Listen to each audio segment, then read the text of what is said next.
उनके ऊपर लगातार दबाव बनाने की जो बात है वो लगातार जो कही जाती रही है, उसको लेकर काफ़ी हद तक ये माना जा सकता है कि जो विरोधी खेमे हैं उनके ऊपर लगातार ईडी के हमले होते हैं, एक तरीके से छापेमारी होती है, सवाल पूछे जाते हैं। वैसे कुछ आप देख रहे हैं कि लगातार हेमंत सोरेन से सुबह से आज पूछताछ हो रही है, कल तेजस्वी से हुई, परसों लालू जी से हुई। तो लगातार जो नेता हैं उनके खिलाफ, जो विपक्षी नेता हैं उनके खिलाफ एक माहौल तैयार किया जा रहा है कि अगर आप हमारे सपोर्ट में नहीं उतरे तो कहीं ना कहीं कह सकते हैं आपके ऊपर ईडी की छापेमारी हो सकती है। बिहार की आप बात करें, नीतीश कुमार में राजनीतिक तौर पर जो है एक असुरक्षा का माहौल जो है वो हमेशा देखने को मिलता है। जीतन राम मांझी तो ललन सिंह से भी ज़्यादा खास थे नीतीश कुमार के, इतने ज़्यादा खास थे कि उन्होंने लोकसभा चुनाव में जब पार्टी पूरी तरीके से सिमट करके रह गई थी तो जो है उनको जो है मुख्यमंत्री पद सौंप दिए थे। और उसके बाद क्या स्थिति हुई, कैसे उन्हें सत्ता से हटाया गया और जीतन राम मांझी कहाँ पर हैं आज, ये आप सब बखूबी जानते हैं। तो नीतीश यहाँ पर एनडीए में चले जाते हैं तो इससे इंडिया गठबंधन को झटके लगे। लेकिन अभी भी अगर जीतन राम मांझी और यहाँ पर ओवैसी जैसे नेताओं की कुछ अगर यहाँ पर विधायकों को लाया जाता है तो कहीं ना कहीं अभी भी इंडिया गठबंधन बन सकता है। और तेजस्वी यादव, लालू प्रसाद यादव इसी ताक में लगे हैं, किसी प्रकार से जीतन राम मांझी के 4 विधायकों को अपने साथ लाया जाए और एक एक करके इसी तरह जुड़ाव में लगे। लेकिन अगर यहाँ पर लल्लन सिंह कहीं अगर पलटी मारते हैं तो देखिए ये लल्लन सिंह की पलटी मारने से कहीं ना कहीं इंडिया गठबंधन का खेमा मजबूत हो सकता है और लालू यादव जिस फिराक में घूम रहे हैं वो भी हो सकता है। बीजेपी को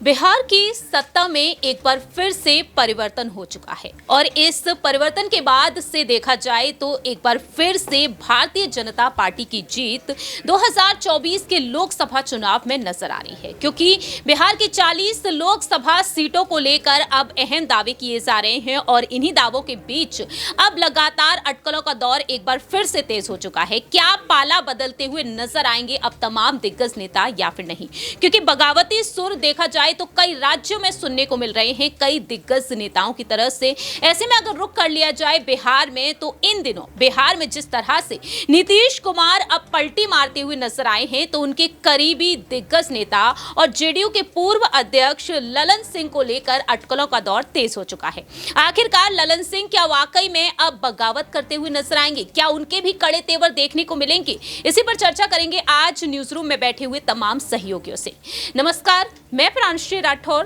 और आप देख रहे हैं नेक्स्ट 9 न्यूज। स्वागत है आपका हमारे स्पेशल प्रोग्राम 2024 का महासंग्राम में। जिस तरह से 24 की शुरुआत हुई और 24 की शुरुआत हुई उसके बाद से देखा जाए तो लोकसभा चुनाव को लेकर सियासी रणनीतियां जिस तरीके से बनाते हुए नजर आ रहे हैं तमाम राजनीतिक दल, इसमें देखा जा रहा है कि कहीं ना कहीं रार भी बढ़ रही है। इंडिया ब्लॉक जिसमें 28 राजनीतिक दल रहे लेकिन अब 27 हो चुके हैं, क्योंकि साथ छोड़ चुकी है जेडीयू और जेडीयू के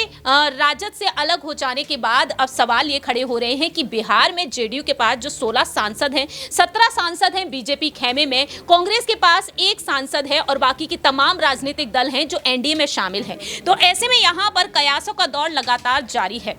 ना सिर्फ चिराग पासवान को लेकर बाकी के अलग अलग दिग्गज नेताओं को लेकर भी। अध्यक्ष पद से जिस तरह से विदाई देखने को मिली जेडीयू खेमे में ललन सिंह की, इसके बाद से ललन सिंह के तेवर बदले बदले नजर आ रहे हैं। 9वीं बार मुख्यमंत्री के पद पर नजर आए नीतीश कुमार और देखा गया कि नीतीश कुमार ने जिस तरह से खुलकर अपनी बात रखी, इसके बाद यहाँ पर कुछ तस्वीरें सामने आई हैं नीतीश कुमार के साथ की ललन सिंह की। सोशल मीडिया पर उन्होंने बधाई दी कि बीजेपी के साथ जिस तरीके से जेडीयू ने सरकार बना ली है, इस सरकार के जाने से वह काफी खुश हैं। लेकिन ललन सिंह एक ऐसे नेता हैं जो पीएम मोदी पर हमेशा ही हमलावर होते हुए नजर आए हैं, लेकिन आज पीएम मोदी के साथ ही वह खड़े हुए हैं। ऐसे में यहाँ पर जो तस्वीरें सामने आई हैं उन तस्वीरों पर रुख कर लिया जाए तो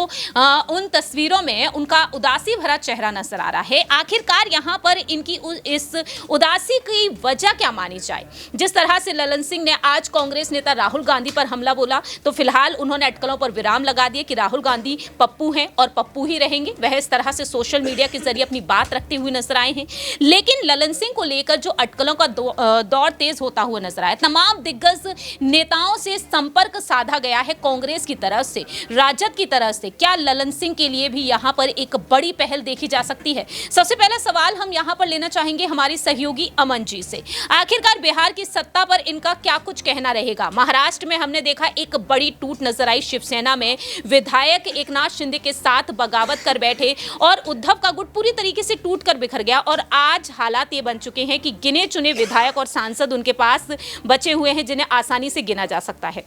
दूसरी ही तरफ अगर बात कर ली जाए यहाँ पर दिल्ली के बारे में, दिल्ली में भी ईडी सीबीआई की छापेमारी, झारखंड में भी और बिहार में भी, कैसे देख रहे हैं इस सत्ता परिवर्तन को? सबसे पहले तो देखिए, झारखंड की अगर हम बात करें तो वहाँ पर छापेमारी हो रही है, बिहार की बात करें वहाँ पर छापेमारी होती है, दिल्ली की बात करें वहाँ पर छापेमारी होती है, बंगाल की बात करें वहाँ पर छापेमारी होती है, लेकिन यूपी में कहीं आपको नज़र नहीं आती। तो जो विपक्षी दल है उनके ऊपर लगातार दबाव बनाने की जो बात है वो लगातार जो कही जाती रही है, उसको लेकर काफ़ी हद तक ये माना जा सकता है कि जो विरोधी खेमे हैं उनके ऊपर लगातार ईडी के हमले होते हैं, एक तरीके से छापेमारी होती है, सवाल पूछे जाते हैं। वैसे कुछ आप देख रहे हैं कि लगातार हेमंत सोरेन से सुबह से आज पूछताछ हो रही है, कल तेजस्वी से हुई, परसों लालू जी से हुई। तो लगातार जो नेता हैं उनके खिलाफ, जो विपक्षी नेता हैं उनके खिलाफ एक माहौल तैयार किया जा रहा है कि अगर आप हमारे सपोर्ट में नहीं उतरे तो कहीं ना कहीं कह सकते हैं आपके ऊपर ईडी की छापेमारी हो सकती है। बिहार की आप बात करें, दरअसल अगर हम जेडीयू का मामला भी समझें तो ये समझ में आता है कि जो शख्स शुरुआत करता है इंडी गठबंधन की, एक तरीके से पूरी नींव तैयार करता है और वही पलक झपकते ही जो दूसरे खेमे में चला जाता है, जिसका वो विरोधी रहा है। ललन सिंह का आपने जिक्र किया, जाहिर बात है कि ललन सिंह हमेशा से पीएम मोदी की नीतियां और तमाम तरह से बीजेपी के खिलाफ बोलते रहे हैं और उनकी जो कह सकते हैं कि बयानबाजी है वो हमेशा मुखर रही है। तो ऐसे में जिस तरह से वो बीजेपी खेमे में अब आए हैं, उसके बाद क्या ललन सिंह वहाँ पर अपने आप को फिट पा रहे हैं? क्या ललन सिंह आने वाले दौर के हिसाब से अगर देखा जाए तो क्या जेडीयू के साथ ही बने रहना चाहेंगे या फिर अन्य विकल्पों की तरफ भी वो ध्यान देंगे? क्योंकि लगातार ये देखा जा रहा है कि उनको इग्नोर किया जा रहा है, लगातार उनको जो है एक तरफ साइड कर दिया गया है और उनके बारे में कहीं कोई चर्चा नहीं हो रही है। आज हालांकि बयान उन्होंने ज़रूर दिया है कि राहुल गांधी को लेकर बयानबाजी की है, लेकिन इस बयानबाजी के भी कहीं ना कहीं मायने हैं, क्योंकि जिस तरह से राहुल गांधी के साथ में या तेजस्वी के साथ में उनकी नज़दीकी बताई गई है, उसको लेकर लगातार नीतीश कुमार ने उनके ऊपर दबाव बनाया कि भाई आपने ये क्यों किया, उसी वजह से उनको अध्यक्ष पद से भी हटाया गया। तो ये देखा जा रहा है कि लगातार दबाव बनाया गया। अब ऐसे में क्या वो कोई बड़ा कदम उठा सकते हैं? क्या जो कांग्रेस पार्टी की तरफ जा सकते हैं या फिर तेजस्वी से हाथ मिलाकर बिहार में एक बार फिर सत्ता परिवर्तन करा सकते हैं? तो ललन सिंह बहुत इंपॉर्टेंट चेहरा होते चले जा रहे हैं, क्योंकि आने वाले दिनों में अगर फ्लोर टेस्ट होता है उसमें क्या बीजेपी और जेडीयू साबित कर पाएंगे, क्योंकि लगभग दोनों आसपास ही 6-8 विधायकों का अंतर है। ऐसे में अगर 10-12 विधायक इस तरफ आ जाते हैं ललन सिंह के साथ में, तो आप ये मानकर चलिए कि जो बिहार की राजनीति है उसमें बड़ा भूचाल फिर से आ जाएगा। वाकई में भूचाल आने की उम्मीदें तो लगातार दिखाई दे रही हैं, लेकिन सवाल यहाँ पर विधायकों के समर्थन का कर लिया जाए। 118 में से कहा जा रहा है 12 विधायकों का साथ मिल सकता है या फिर इनसे ज्यादा भी। कैसे देख रहे हैं, क्या ललन सिंह को वाकई में वो बड़ा समर्थन मिलता हुआ नजर आएगा? देखिए बिल्कुल, और कहा जा सकता है क्योंकि नीतीश कुमार ने जिस आपाधापी में उनको हटाया और जिस तरह से उनको नज़रअंदाज किया, ये माना ज़रूर जा सकता है कि कोई बड़ी वजह ज़रूर रही होगी। अब क्या वो वजह ख़त्म हो गई है? क्या वाकई सब ठीक हो गया जेडीयू के अंदर? ये बड़ा प्रश्न है। और साथ में अगर सब कुछ ठीक नहीं हुआ है तो ललन सिंह फिर यहाँ पर कोई बड़ा खेल कर सकते हैं, कोई बड़ी ऐसी रणनीति के साथ में जो कह सकते हैं कि आरजेडी के साथ में हाथ मिला सकते हैं, क्योंकि तस्वीरों में ये बताया गया था कि काफ़ी नज़दीकी है तेजस्वी और लालू के साथ में उनकी, इसी वजह से नीतीश कुमार नाराज हुए थे। अब क्या वो वजह उभर के सामने आ सकती है? और जिस तरह से उनको दरकिनार किया गया है, क्या उसका बदला वो नीतीश कुमार से लेते हुए नजर आएंगे? तो ऐसे कई तरह के सवाल हैं। चूंकि 2024 बहुत करीब है तो ललन सिंह भी अपने लिए कोई बड़ी मांग रख सकते हैं, क्योंकि पार्टी के अध्यक्ष थे वो, लेकिन अब एक महज सांसद बनकर वो रह गए। तो ऐसे में उनकी भूमिका भी एक बड़े तौर पर देखी जा सकती है कि आने वाले टाइम में, आने वाले वक्त में बिहार में जो कह सकते हैं कि पॉलिटिकल अगर कोई हलचल होगी तो उसमें ललन सिंह की बड़ी भूमिका हो सकती है।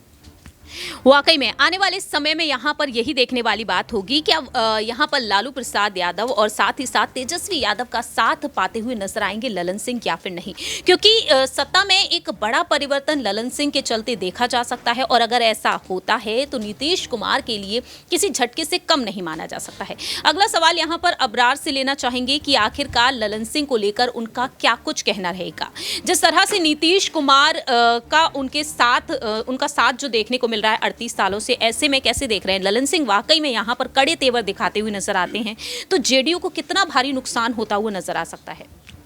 देखिए, ललन सिंह जो है वो कड़े तेवर ज़रूर दिखाएंगे, क्योंकि नीतीश कुमार के साथ साथ जो भी नेता अपनी राजनीतिक सफ़र को तय किया है उन तमाम लोगों ने उन्हें धोखा दिया है। और यही वजह है कि नीतीश कुमार में राजनीतिक तौर पर जो है एक असुरक्षा का माहौल जो है वो हमेशा देखने को मिलता है। जीतन राम मांझी तो ललन सिंह से भी ज़्यादा ख़ास थे नीतीश कुमार के, इतने ज़्यादा ख़ास थे कि उन्होंने लोकसभा चुनाव में जब पार्टी पूरी तरीके से सिमट करके रह गई थी तो जो है उनको जो है मुख्यमंत्री पद सौंप दिए थे। और उसके बाद क्या स्थिति हुई, कैसे उन्हें सत्ता से हटाया गया और जीतन राम मांझी कहाँ पर हैं आज, ये आप सब बखूबी जानते हैं। तो ललन सिंह फिर से एक बार पलटी मारेंगे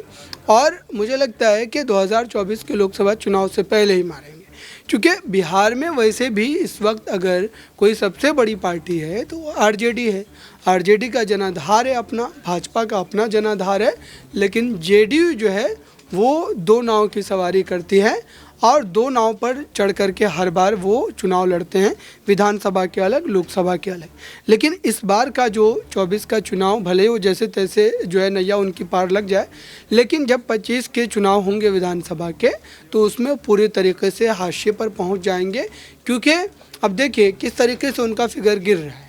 विधानसभा चुनाव की अगर हम बात करते हैं तो पहले 117 से जो है 72, 73, 74 पर आते हैं, फिर उसके बाद अब जो है 42 पर आकर के रुक गए हैं और अब जो 25 का विधानसभा चुनाव होगा वो उस चुनाव में अब जो है 30 के आंकड़े से भी नीचे आ जाएंगे। तो ऐसे में उनकी जो एक तरीके से राजनीतिक दादागिरी जिसको कहते हैं, या फिर कहीं ना कहीं जो है वो सर्वोपरि खुद को दिखाते हैं कि बिहार में अगर मुख्यमंत्री बनाना है या बनना चाहिए कोई तो वो नीतीश कुमार ही है। वो दरअसल उनका जो दबदबा, जो वर्चस्व रहा है कई वर्षों से, वो ख़त्म हो जाएगा। और जब हम नीतीश कुमार की बात करते हैं तो हमें याद रखना चाहिए कि नीतीश कुमार भाजपा के साथ 15 साल सरकार में रहे, 18 साल तक वो मुख्यमंत्री रहे बिहार के, उसमें से 15 साल वो भाजपा के साथ रहे। लेकिन यहाँ पर अबरार एक सवाल ये भी बनता है, तेजस्वी यादव और लालू यादव को लेकर जिस तरीके से बात कही जा रही है, ललन सिंह उनके काफ़ी करीबी माने गए और नीतीश को यही रास नहीं आया, इस वजह से अध्यक्ष पद से उन्हें हटा दिया गया। बात यहाँ पर कांग्रेस की कर ली जाए, क्या कांग्रेस यहाँ पर उनका साथ पाना चाहेगी? देखिए नीतीश कुमार पहले भी जब जब आरजेडी के साथ आए थे, जब महागठबंधन में वो आने का फैसला किए थे, उस समय भी उनको ये डर था कि उनकी पार्टी में टूट हो जाएगी, चूँकि जेपी नड्डा ने एक बयान दिया था कि भाजपा अगर अपनी नीतियों पर पूरी तरीके से काम करना शुरू करे तो ये जो क्षेत्रीय पार्टियां हैं वो समाप्त हो जाएंगी। और इसी बयान को आधार बना करके उन्होंने जो है अपने गठबंधन को बदलने का फैसला किया था। और एक बार फिर से उन्हें उस तरीके की ही शंकाएं जो है वो खाई जा रही थी अंदर अंदर कि ललन सिंह को लेकर के जो आरजेडी से जोड़ करके तमाम खबरें चल रही थी कि वो लालू प्रसाद यादव के करीब हो गए हैं, तेजस्वी यादव के बहुत संपर्क में हैं, और ऐसे में उन्हें डर था कि जेडीयू में कहीं ना कहीं वो हावी ना हो जाए। इस वजह से उन्हें जो है जल्द से जल्द उनके पद से हटाया गया, बर्खास्त किया गया, और फिर उसके बाद तुरंत ही वो अपने गठबंधन को जो है बदलते नजर आए। वाकई में अब यही देखने वाली बात होगी कि आने वाले समय में ललन सिंह के चलते अब यहाँ पर एक बार फिर से सत्ता में बड़ा परिवर्तन देखने को मिलेगा या फिर नहीं, क्योंकि जिस तरह से यहाँ पर जो विधायकों का आंकड़ा सामने आ रहा है और दावे ये किए जा रहे हैं कि ललन सिंह यहाँ पर साफ तौर पर एक बड़ी बगावत करते हुए देखे जा सकते हैं, क्योंकि जिस तरह से राजनीति में बड़े बड़े बदलाव नजर आ रहे हैं उसके बाद से देखा जाए तो अटकलों का दौर लगातार तेज होता हुआ नजर आ रहा है। तो आने वाले समय में लोकसभा चुनाव में आखिरकार क्या कुछ बड़ा खेला करने में ललन सिंह कामयाब होंगे या फिर नहीं, ये देखना काफी ज्यादा दिलचस्प होगा। आखिरी सवाल यहां पर आकाश से लेना चाहेंगे कि आखिरकार लोकसभा चुनाव के लिए उनका क्या कुछ कहना रहेगा, क्योंकि जिस तरीके से यहां पर अभी राहुल गांधी पर ललन सिंह ने बयानबाजी दी और इसके बाद से देखा जाए तो इस बयानबाजी के बाद ललन सिंह ने एक चीज तो साफ कर दी कि कांग्रेस के साथ तो वह उतरना नहीं चाहेंगे। लेकिन यहां पर कैसे देख रहे हैं अब बिहार की सत्ता में एक और बड़ा परिवर्तन क्या कुछ होता हुआ नजर आ सकता है इन लोकसभा चुनाव में? क्या कांग्रेस एक सीट पर जो है, क्या यहां पर सीटों का आंकड़ा कांग्रेस के लिए बढ़ता हुआ नजर आ पाएगा? राहुल गांधी की भारत जोड़ो यात्रा भी इन दिनों बिहार में है। देखिए प्रांशी, जिस प्रकार से बिहार में देखा गया और बिहार में लगातार नीतीश की पलटी मारने के बाद इंडिया खेमा काफ़ी ज़्यादा कमज़ोर हुआ, इसमें कोई दो राय नहीं, क्योंकि शुरुआती दौर पर नीतीश कुमार और ममता ही वो नेता थे जो कहीं ना कहीं इंडिया गठबंधन को साधने में लगे थे और बड़ा वोट बैंक लाने के प्रयास में थे। लेकिन नीतीश यहाँ पर एनडीए में चले जाते तो इससे इंडिया गठबंधन को झटके लगते। लेकिन अभी भी अगर जीतन राम मांझी और यहाँ पर ओवैसी जैसे नेताओं की कुछ अगर यहाँ पर विधायकों को लाया जाता है तो कहीं ना कहीं अभी भी इंडिया गठबंधन बन सकता है। और तेजस्वी यादव, लालू प्रसाद यादव इसी ताक में लगे हैं, किसी प्रकार से जीतन राम मांझी के 4 विधायकों को अपने साथ लाया जाए और एक एक करके इसी तरह जुड़ाव में लगे। लेकिन अगर यहाँ पर ललन सिंह कहीं अगर पलटी मारते हैं तो देखिए ये ललन सिंह की पलटी मारने से कहीं ना कहीं इंडिया गठबंधन का खेमा मजबूत हो सकता है और लालू यादव जिस फिराक में घूम रहे हैं वो भी हो सकता है, बीजेपी को बिल्कुल टक्कर मिल सकती है। लेकिन फिलहाल अगर ऐसा नहीं होता तो लोकसभा चुनाव में बीजेपी को टक्कर देना अभी इंडिया गठबंधन के लिए कहीं ना कहीं मुश्किल लग रहा है। वाकई में अब देखने वाली बात होगी कि आने वाले समय में ललन सिंह क्या वाकई में बड़ा खेला कर देंगे। अगर कर देते हैं तो 40 लोकसभा सीटें हैं बिहार में और इन 40 लोकसभा सीटों पर कहीं ना कहीं एक बड़ा बदलाव होता हुआ नजर आएगा, क्योंकि पलटी राम के नाम से मशहूर तो हो गए नीतीश कुमार, लेकिन इन्हीं पलटी राम को क्या वाकई में ललन सिंह धोखा देते हुए नजर आ सकते हैं। फिलहाल तो देखा जाए कयास और अटकलें हैं, सिर्फ उसी के आधार पर बातें की जा रही हैं, चर्चाएं हो रही हैं, लेकिन ललन सिंह ये साफ कर चुके हैं कि अभी भी वह नीतीश कुमार के साथ ही हैं। फिलहाल हमारे इस खास प्रोग्राम में इतना ही। बाकी की तमाम अपडेट्स के लिए आप देखते रहिए Next 9 न्यूज।